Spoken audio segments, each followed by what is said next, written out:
तो हम ये फिजिकल केमिस्ट्री का नया टॉपिक यहाँ एटॉमिक स्ट्रक्चर या स्ट्रक्चर ऑफ एटम स्टार्ट कर रहे हैं। एक ये जी एडवांस के हिसाब से इम्पॉर्टेंट टॉपिक है और मेन के हिसाब से भी इम्पॉर्टेंट है। 1-2 क्वेश्चन मेन में एडवांस में इसमें से आने के चांसेस रहते हैं और काफ़ी कुछ इसमें जो पॉइंट्स होते हैं वो इनऑर्गेनिक में भी इलेक्ट्रॉनिक कॉन्फ़िगरेशन वगैरह जो है वो काम में आते हैं। साथ ही साथ चैप्टर की ये स्पेशलिटी है कि इस चैप्टर में अपने को 30-40 साइंटिस्ट के various structure of atom regarding work को थ्योरेटिकली अंडरस्टैंड करने का चांस मिलता है। तो स्ट्रक्चर ऑफ एटम में कह सकता हूँ कि एक्स्ट्रा न्यूक्लियर स्ट्रक्चर है और न्यूक्लियस का स्ट्रक्चर है।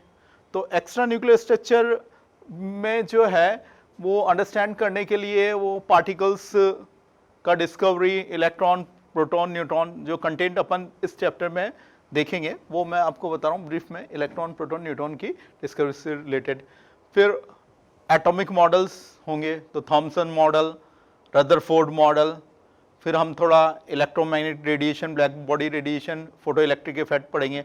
उसके बाद नेक्स्ट एटॉमिक मॉडल पढ़ेंगे बोर्स मॉडल।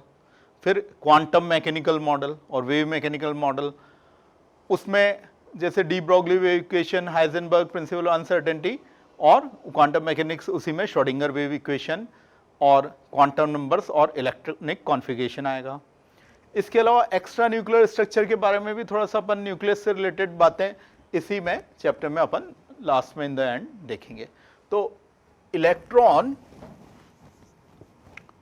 प्रोटॉन और न्यूट्रॉन के बारे में अगर मैं बात करूं कि डिस्कवर्ड बाय, इसका क्रेडिट जाता है थॉमसन को अराउंड 1896 और पैरेलली उसी टाइम में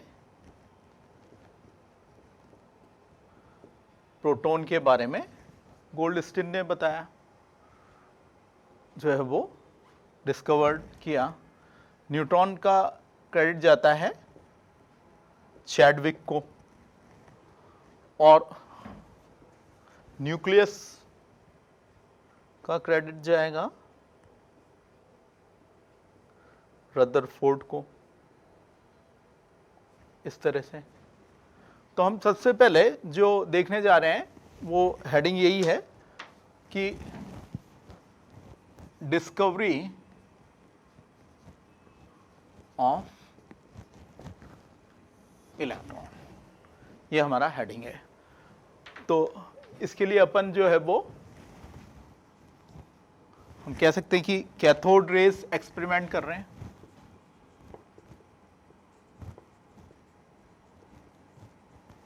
कैथोड रेज एक्सपेरिमेंट, या हम कह सकते हैं इस एक्सपेरिमेंट को कंडक्शन ऑफ इलेक्ट्रिसिटी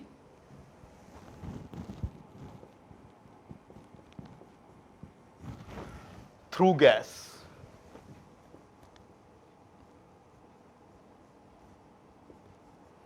तो नॉर्मल कंडीशंस में तो यह कंडक्शन होता नहीं है, ये तो वेरी हाई वोल्टेज और वेरी लो प्रेशर पे होता है। तो सेटअप का फिगर बना रहे हैं,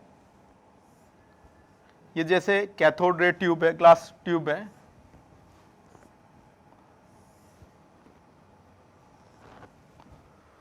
और ये यहां पे हम कह सकते हैं बहुत कम प्रेशर पे गैस है ना, 10,000 वोल्ट कंडीशंस इसमें रहेगी तब जाके होगा, और वेरी लो प्रेशर 10⁻⁻⁴ atm। तो ये टू वैक्यूम।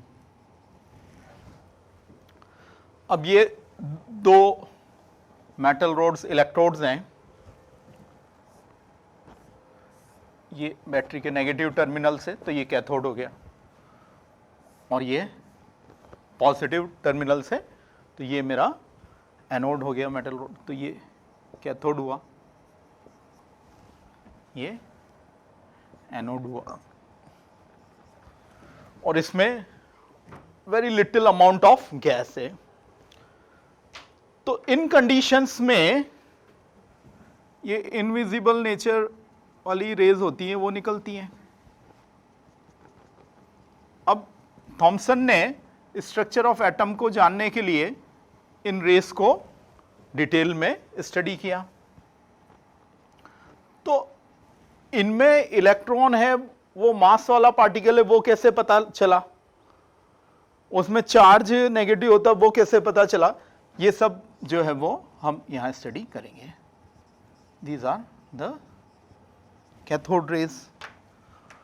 तो क्या होता है, ये रेस जो है इनकी कैरेक्टरिस्टिक्स हैं कि स्ट्रेट लाइन में बहुत हाई स्पीड से ये ट्रेवल करती है, कुछ बीच में आप इसमें रखते हैं सब कुछ भी तो उसका शेडो भी बनता है, पैडल व्हील है इनकी कैरेक्टरिस्टिक है, तो उसको भी ये रोटेट कर देती है। तो इससे थॉमसन को आइडिया लगा कि इनमें कोई मास पार्टिकल है। तो यहाँ तो इससे तो आया इलेक्ट्रॉन में मास होता है वो, है ना। अगर कोई पैडल व्हील यहाँ रखा तो उसको ये रोटेट कर देंगे, तो इस मास वाला पार्टिकल है इन कैथोड रेज में। निकल कहाँ से रही है, जो है वो कैथोड के मटेरियल से, मेटल से। अच्छा, इलेक्ट्रिकल फील्ड में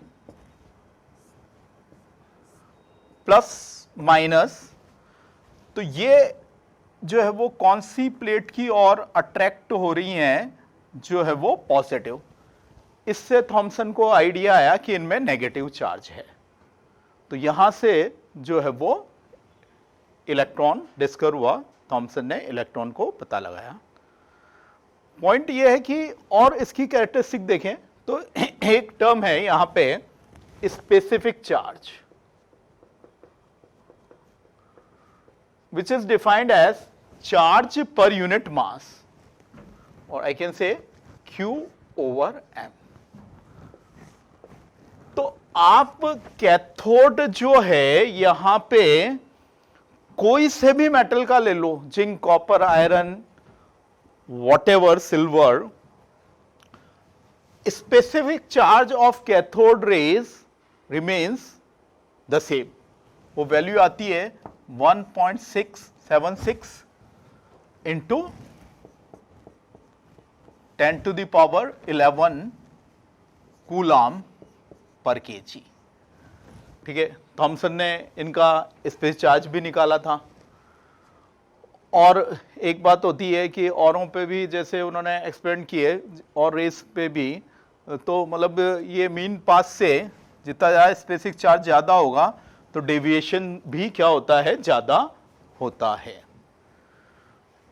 क्यों सब मेटल्स के अपन ने अलग अलग जो है वो कैथोड्स लिए, तो भी specific charge same 1.76 into 10⁻11 coulomb पर केजी क्यों आया, बताइए।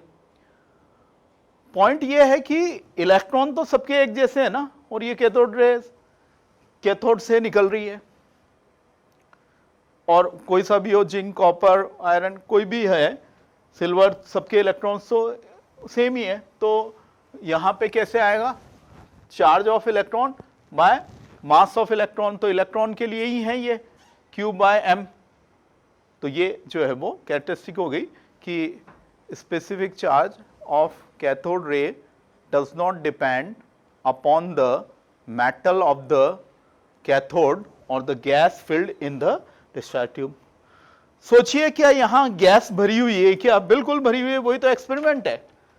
तो in the mean time parallel में भी एनोड डिस्कवर हुआ गोल्डस्टीन द्वारा। उसका रीजन ही यही है कि यहां कोई A2 गैस सपोज करिए भरी है, अब ये एनर्जी है कैथोड रेज में, तो ये A2 ब्रेक होके क्या हो जाएंगे, बोलो, A हो जाएंगे। गैस के जो मॉलिक्यूल एटम्स में डिसोसिएट कर देगी ये एनर्जी कैथोड रेज, और आयनाइज भी कर देगी गैस के एटम्स को। तो इन द मीन टाइम यहां इस ट्यूब में ये पार्टिकल्स भी हैं, A plus A plus A plus, ये बनाएंगे एनोड रेस। पॉजिटिव है तो ये कौन से टर्मिनल की ओर जाएंगे, कौन से इलेक्ट्रोड की ओर जाएंगे, कैथोड की ओर। ये कहलाएंगे आपके एनोड रेस। तो एनोड रेस नाम जो है उससे आपको कंफ्यूज नहीं होना है कि ये एनोड से आ रहे हैं, नहीं, कैथोड रेस में वो बात सही है, वो कैथोड से आ रही है मेनली, ठीक है, ये कुछ बहुत थोड़े बहुत इलेक्ट्रॉन गैस के भी मिक्स हो गए, वो एक अलग चीज है, लेकिन मेनली ये तो कैथोड के मेटल से निकल रहे हैं इलेक्ट्रॉन्स। लेकिन एनोड रेस एनोड से नहीं आ रही, ये तो भरी हुई गैस के जो एटम्स है उनके हम मोनो पॉजिटिवली चार्ज आयंस के से मिलके बनी हुई मान रहे हैं, ठीक है, कोई का +2 भी हो सकता है, लेकिन मेनली ये A+ में करके हम ये मान रहे हैं। इनको पॉजिटिव रेस और हम कैनाल रेस भी बोल सकते हैं। अगर यहाँ होल कर देंगे कैथोड में तो इस और आ जाएंगी। कैथोड रेस की भी प्रॉपर्टी है, ये भी यहाँ पे क्या है जो है वो ब्राइटनेस ग्लास से जब टकराएंगी वॉल में इस साइड में या इसमें होल है तो वहाँ ब्राइटनेस ल्यूमिनिसिटी जो है वो जनरेट करेंगी, क्रिएट करेंगी।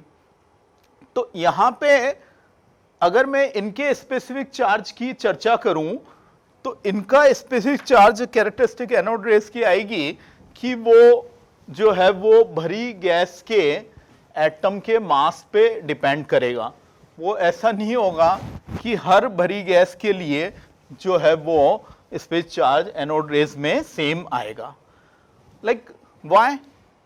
क्योंकि अपना जो स्पेसिफिक चार्ज है वो क्या है? चार्ज ओवर मास। तो चार्ज तो मैंने 1 यूनिट चार्ज सबके लिए मान लिया A+ में, लेकिन मास तो O का कितना है? 16 है, N का कितना है? 14 है, रिलेटिव में H का 1 है। तो गोल्डस्टीन ने देखा कि ये स्पेसिफिक चार्ज हाईएस्ट कब आता है? जब आप यहां पे हाइड्रोजन लेते हैं, तो उस केस में H और H+ हो गया। तो यहां से ये H+ प्रोटॉन ही तो है, क्योंकि हाइड्रोजन में क्या है? हाइड्रोजन में तो 1 प्रोटॉन 1 इलेक्ट्रॉन है, न्यूट्रॉन तो होता ही नहीं है। तो H+ बना तब तो 0 न्यूट्रॉन हो गया। तो जिस गैस के लिए मैक्सिमम स्पेसिफिक चार्ज आया आपके एनोड रेस में वो हाइड्रोजन थी, क्योंकि एनोड रेस किससे मिलके बनी हुई है? गैस के एटम के मोनो पॉजिटिवली चार्ज आयन के। तो ये सेम है और ये कम है, तो ये ज्यादा हो गया, तो हाइड्रोजन के लिए मैक्सिमम आया। तो गोल्डस्टीन को आइडिया लगा, उन्होंने कहा जब ये नेगेटिव पार्ट आ रहा है एटम में इसके अंदर मौजूद, ये स्ट्रक्चर ऑफ एटम को देखने के लिए एक्सपेरिमेंट है, तो उन्होंने कहा कोई पॉजिटिव पार्ट भी होता होगा। तो इस हिसाब से और इनका जो है वो किस और इलेक्ट्रिक फील्ड में ये कौन सी प्लेट में जाएगी तो नेगेटिवली चार्ज आएगी, तो इसका चार्ज भी पता चल रहा है। तो इसको उन्होंने जो है वो प्रोटॉन नाम दिया। तो की पॉइंट्स को एक बार फिर से समझिए कि कैथोड रेस तो कैथोड के मेटल से निकल रही है और एनोड रेस भरी गैस के एटम के मोनोपॉजिटिवली चार्ज्ड कैटायन से मिली है, और ये इस और जा रही है नेगेटिव की और ये पॉजिटिव की ओर जा रही है। स्पेसिफिक चार्ज कैथोड रेस का कांस्टेंट है, एनोड रेस का नहीं है। और जब आप हाइड्रोजन फिल कर रहे हो तो ये मैक्सिमम आ रहा है, तो इस पार्टिकल को फिर H+, ऐसे गोल्डस्टीन ने प्रोटॉन के बारे में डिस्कवर किया।